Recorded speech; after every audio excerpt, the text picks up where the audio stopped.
1 minute is all it takes to arrange your refrigerator in an organized and practical way. Ready? In today's video, I'll share tips on how to organize your refrigerator neatly, hygienically, and efficiently. Let's begin by organizing the fridge to make full use of the available space. Begin by emptying the fridge completely, allowing you to clean the shelves and compartments before restocking.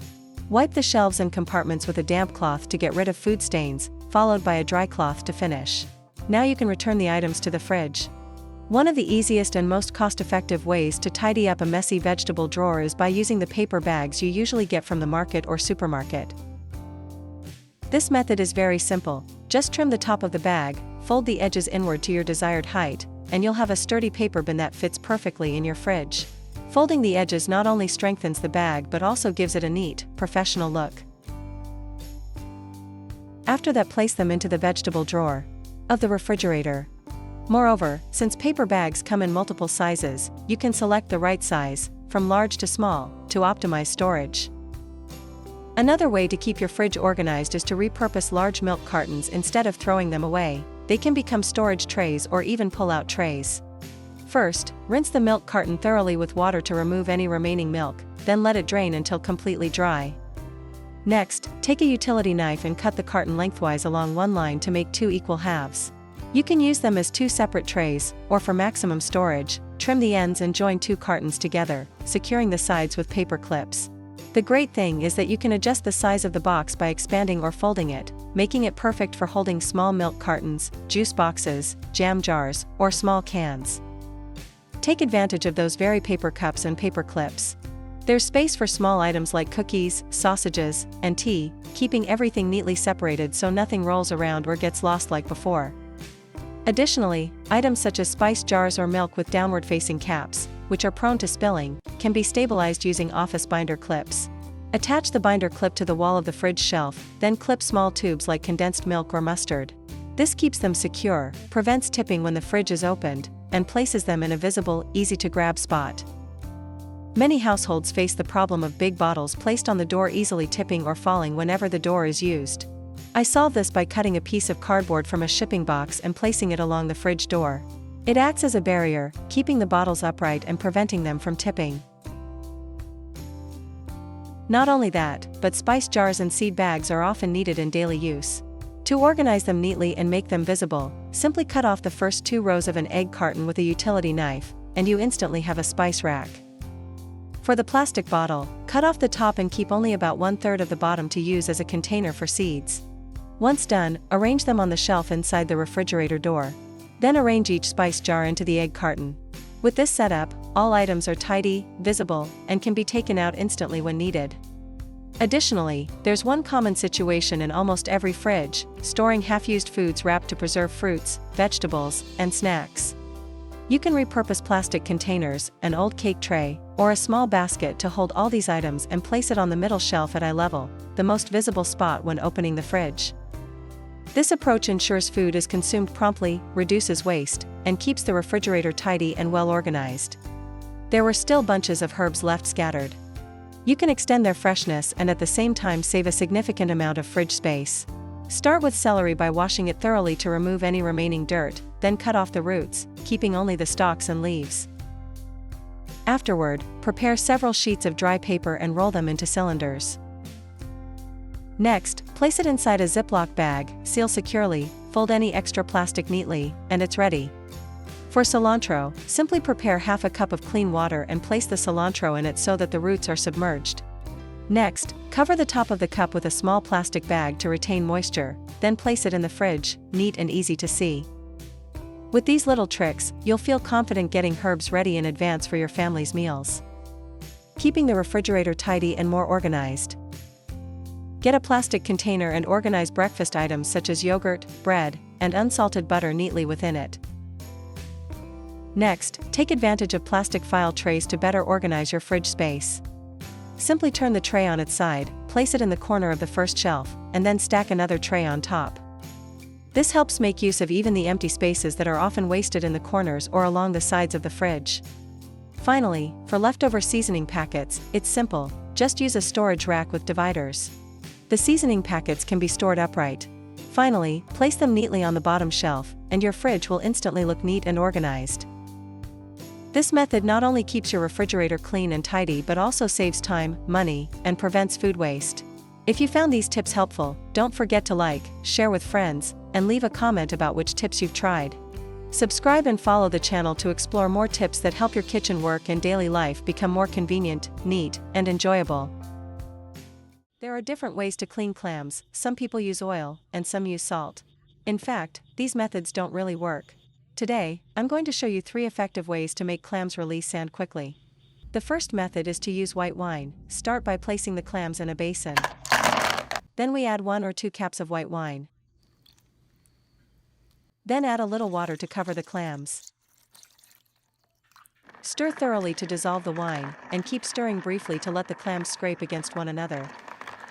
Alcohol serves multiple purposes. It helps eliminate the fishy odor, boosts the flavor of the clams, and its pungent smell causes the clams to become disoriented. And clams spit out all the sand. Now soak for 10 minutes. The second method, place the clams in a pot and add a small amount of flour. Next add 40 degrees warm water. After adding water to cover the clams, stir well and use your hands to dissolve the flour. Once the flour is dissolved in the water, anything clinging to the clams will be removed with ease. Now soak for 10 minutes. Let's wait and see the effect later. Third method. Pour in warm water, around 40 to 50 degrees, until the clams are submerged, then add a small amount of sesame. Then use your hands to mix well for a while. To create friction. The reason for adding sesame oil is that it helps speed up sand release and encourages the clams to open their shells. During the sand releasing process, gently stirring the clams by hand every few minutes can make them release sand faster. Now soak for 10 minutes now. Let's take this waiting time to cut some ingredients. After that, I'll teach you how to make a delicious clam dish, ideal for eating with rice or pairing with beer. First, get 1 onion, cut it in half, then chop it into small pieces. Prepare a piece of ginger by cutting it into thin slices, then thin strips, and then finely chopping it. Then prepare a few cloves of garlic. Slice it thinly and mince it. If you like spicy food, you can prepare a few more chili peppers. Cut them into round pieces. Put the sliced chili in a bowl with ginger and garlic. Finally, prepare some fresh onions and cut into pieces. Now it's time to see the results. This clam was soaked in white wine, and you can clearly see the different impurities inside. Using this method gives the clams a subtle wine scent and a stronger overall aroma. Now let's pour out the flour water and see. A lot of dirt and sand have settled at the bottom due to the flour, showing that this method is very practical and helps clams release sand quickly. Now, let's put this aside and check the outcome of the sesame oil soaking method. You can also see residue at the bottom of the bowl, which shows this method is very practical and that the sand release results are clear. Rinse the clams several times under running water to clean them. At this stage, there's no need to add anything, just stir well and rinse with clean water. By using the 3 methods above, you can avoid soaking clams in salt water for 4 to 5 hours. Now the clams are ready for cooking. Heat the pan, add oil, keep it over medium heat, then add ginger, garlic, and chili. Stir fry until fragrant.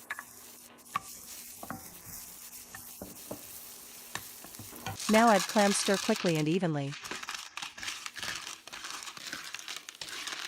Then pour half a bottle of beer into the pot. Not too much. Cover and simmer for 1 minute to open the clams.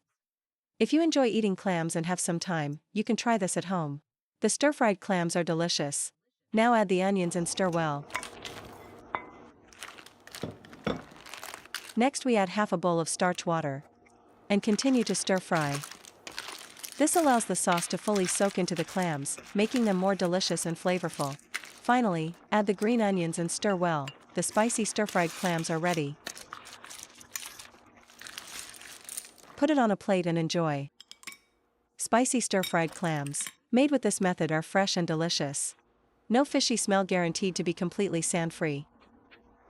That's all for today's video. If you have any comments, feel free to leave them below. If you found it interesting, please give it a like, share it with your friends and family, and don't forget to subscribe. Thank you for your support. See you in the next video.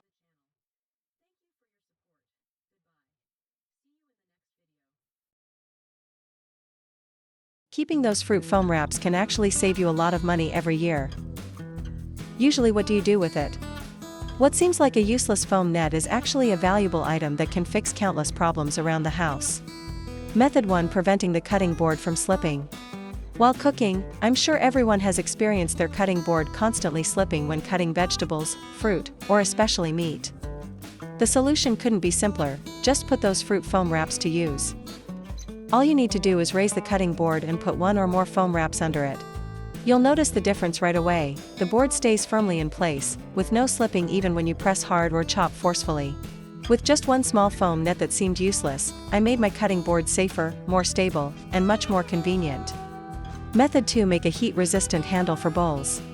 Many people, when drinking hot tea, coffee, or cold water, hot water makes the hands burn, while cold water makes them ache. The sides of glass or ceramic cups are very slippery, and a small moment of carelessness can cause them to fall and break. The solution is very simple: use a fruit foam net to create a protective layer for the cup or bowl. Wrap it tightly around the cup or bowl. You can fold it in half or trim part of the net to get a better fit. This layer creates a barrier between your hand and the hot or cold surface, making it more comfortable to hold. It also reduces slipperiness, which is especially helpful when your hands are wet or greasy. When it's no longer needed, remove it, wash it thoroughly, and dry it. Method 3: Make a cleaning cloth for the sink and kitchen surfaces. With just a bit of dishwashing liquid, this net can remove grease and stubborn stains without scratching, unlike steel scrubbers or hard brushes. The method is very simple. When needed, apply a little dishwashing liquid directly onto the net and gently scrub the area that needs cleaning. This allows stubborn stains to come off easily, even when scrubbing with force. The great thing about this net is that it's light, dries fast, and doesn't hold odors easily. Method 4: Shoe lining to prevent slipping and add comfort. Many people find that after buying a pair of shoes they like, they start slipping inside or feeling pain and fatigue, especially after standing or walking for long hours, which makes their feet feel tight and sweaty. A simple tip is to use 2 pieces of fruit foam netting and place them under the shoe soles. I simply cut or fold the net to match the size of the shoe bed, then place it directly under the existing insole.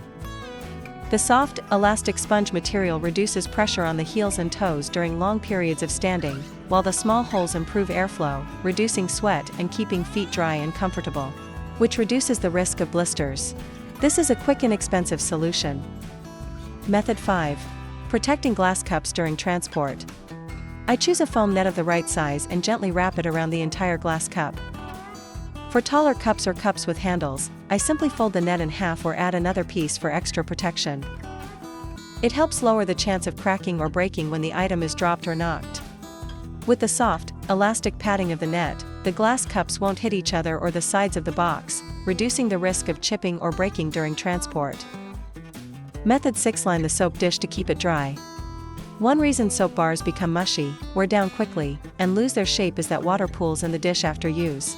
To fix this, I can reuse fruit foam nets that seem like trash to make a very effective liner. It's easy to do: just cut the net to the size of the soap dish and place it inside. The open structure allows water to drain, preventing the soap from soaking in standing water.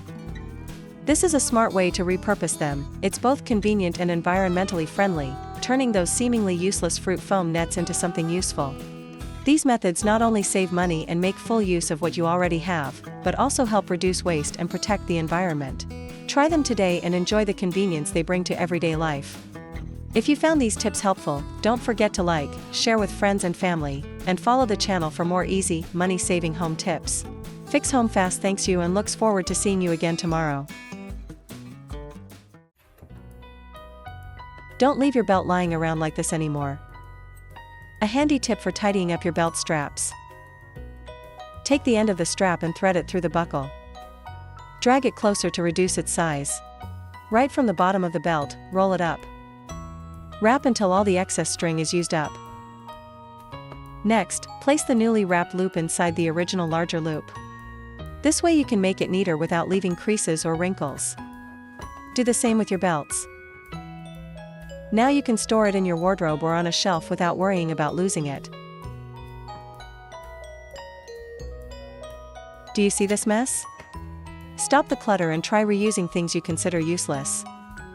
That's the hard paper core inside the roll of paper you're using. You can coil up the part of the charging cable that you have finished using or are not using. Now you can insert the coiled wire into the hollow part inside the roll of paper. Do the same with the remaining charging cables. This will prevent the cords from getting tangled, saving you time untangling them when you need to use them. Cardboard cores still have quite a few great uses, right? Now let's see the results of our work. Remember to keep the charging cable in an easily accessible place. You can take any small jar you like. Now it's much more compact using readily available materials. Give it a try.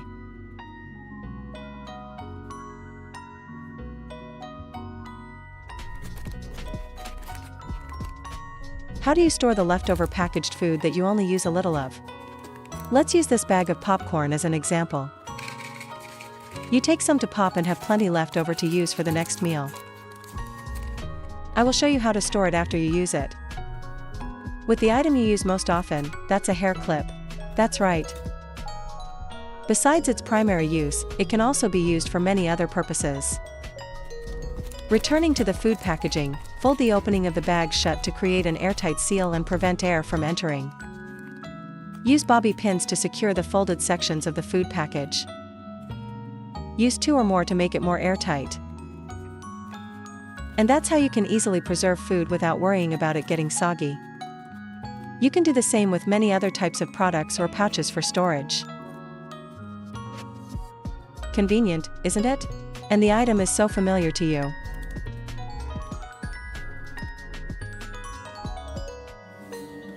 So how should we handle those large bags of food? Using bobby pins as in the previous tip also works, but you'll need quite a few. Get your butterfly clips ready with these wooden sticks, which are very easy to find. Using a glue gun, apply a small amount of hot glue to the center of the wooden stick. Use a paperclip to secure the melted candle wax that you just shot onto the wooden stick. Do the same with the other wooden stick.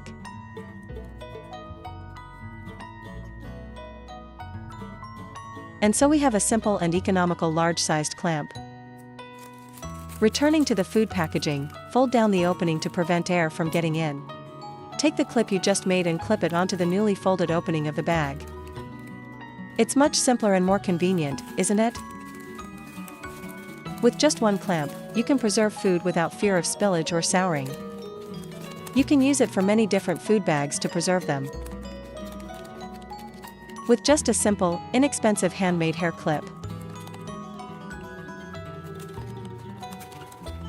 Remember to subscribe and share with your friends and family so they can learn more great home tips too. You likely picked oranges with a beautiful, glossy skin, believing they'd be delicious. Only to find out when you cut them open that the peel was thick, the segments dry, or the taste sour and bitter. Don't worry, you're not alone. Today I'm going to share with you 6 quick tips that take just 3 seconds to tell whether an orange is sweet.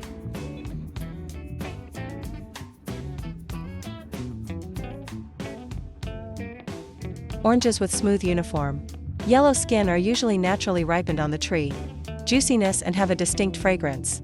On the other hand, oranges with pale, less juicy and less fragrant. You can already weed out quite a few less than perfect oranges. Give it a try. The second way to choose oranges is to observe their shape. Oval-shaped oranges, also called tall oranges, usually have thin skin, juicy segments and a clearly sweet taste. Meanwhile, round oranges, though they look attractive, often have thicker skin, dry flesh and tend to be more sour than sweet. Don't skip tip 3.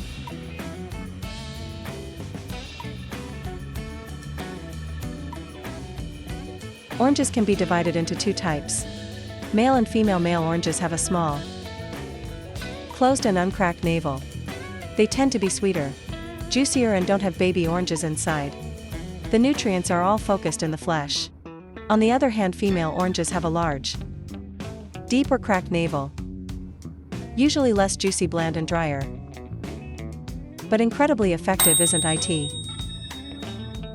If you see the stem is dry brown, moldy or missing, chances are the orange was picked a long time ago. It's likely started losing moisture. The inside is less juicy, the flavor bland. On the other hand, oranges with a green, fresh stem may be still attached to a leaf, or with a wet cut.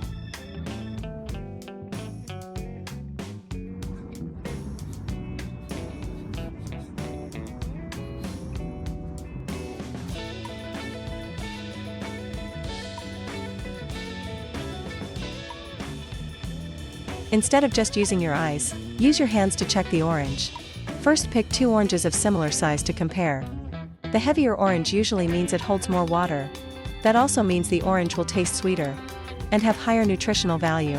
On the other hand, if 2 oranges are the same size but one feels lighter, it could be a sign that it has less water, not very sweet, and have lower nutritional value. Next, the last tip is to gently press the orange's skin with your finger. A good orange usually has skin that's moderately soft and springy, not too hard, but not too soft either. A hard orange might still be green. Oregon have thick skin, dry flesh and less sweetness. An orange that's soft and dense when pressed may have been sitting too long, lost moisture, and isn't fresh anymore this summer. If you found this video helpful, don't forget to hit like, share it with your family and friends, and subscribe to the channel so you won't miss more useful tips coming up. Thank you for watching all the way to the end. Wishing you a wonderful day, full of positive energy, and always picking the freshest, tastiest oranges. See you in the next video. Today I'll show you a super quick and gentle way to peel garlic using just one simple move. Start by pulling the garlic head into single cloves.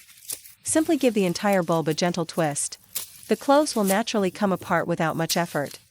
Continue this process until you have enough garlic. Soon, you'll have a bowl completely filled with cleaned garlic. The cloves will be ready for peeling very quickly. Then, transfer all the cloves into a strainer. After that, set a second strainer on top so they lock together snugly. Hold it tight and shake for approximately 20 to 30 seconds. While shaking, the cloves strike against the sides of the strainers. This creates enough friction to loosen and remove the dry skins. You can then easily take them off by hand. And just like that, in less than a minute, you'll have a batch of perfectly clean garlic. Now, for the second method of peeling garlic. I cut away the base of the garlic as shown. Next, I lightly strike it with a knife around 3 or 4 times. Once you see the bulb opening up slightly, pull it apart with a light touch. The cloves separate almost instantly. I choose this method many times because of its speed. It keeps things tidy without any clutter. This method is very easy to follow. A plastic bottle cap is the only thing you need. Use the rim of the cap to lightly press on the skin and peel it back. The garlic peel falls off immediately. It's very smooth and requires almost no pressure. The motion is gentle and demands hardly any pressure. It doesn't hurt your fingers and works very quickly. Next, we'll take a look at the fourth trick. I typically break the garlic into individual cloves first, like this. After that, transfer everything into a big bowl. Afterward, simply add some warm water at a temperature of around 40 to 50 degrees Celsius. Allow them to sit and soak for around 15 to 20 minutes. You can see here, I just pull it gently this way. The peel removes completely in one go. Alright, let's move on. If you thought the previous techniques were simple, the fifth one is actually more fun. Place the garlic cloves into a clean glass bottle. Don't fill the bottle beyond halfway when putting in the garlic. This leaves enough space for the cloves to move freely. Secure the lid and shake it vigorously for about 30 seconds. As you shake it, the cloves strike the inside of the bottle. This creates enough force to loosen the skins so they fall away quickly. Now pour everything out and have a look. Most of the skins will have already come off by themselves. Any cloves that still have some skin on them, they only require a small pull to be fully cleaned. It's a very handy technique. Anytime you need to peel a large amount of garlic without straining your hands. I set the garlic cloves on a plate, laying them apart so they don't touch. After that, I put the plate in the microwave. Then heat it on medium power for roughly 30 seconds.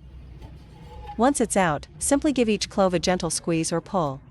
The skin comes off instantly with barely any effort. In just 30 seconds, you'll already have a plate of peeled garlic. And that's it. We've covered all 6 fast and painless ways to peel garlic. Which method do you like best?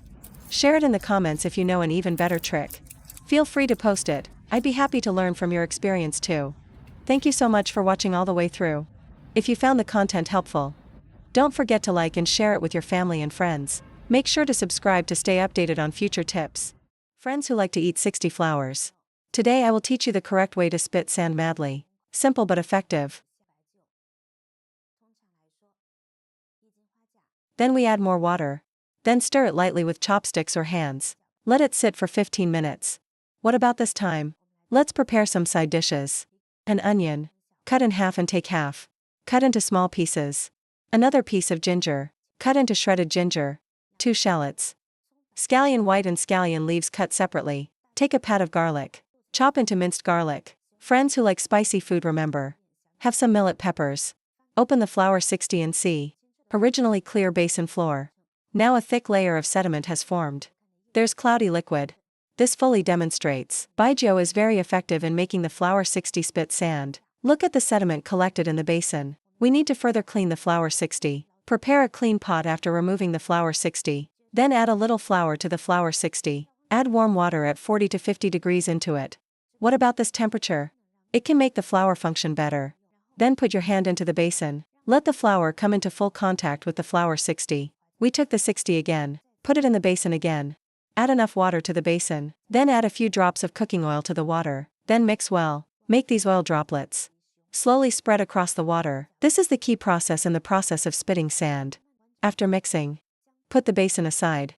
Wait about 10 minutes.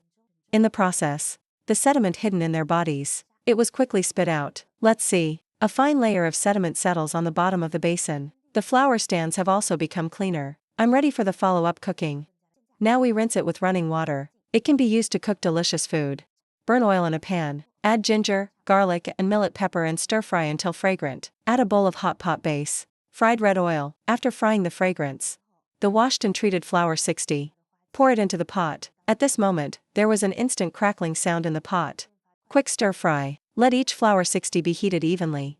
Then pour in half a bowl of water. After pouring in, quickly cover the pot. Let the flour simmer and steam for 1 to 2 minutes. As the temperature rises, the flours are getting heated and popped open their shells. Then add the chopped onion chunks. Add an appropriate amount of salt at the same time. Add a little oyster sauce to freshen up. Stir-fry quickly and evenly.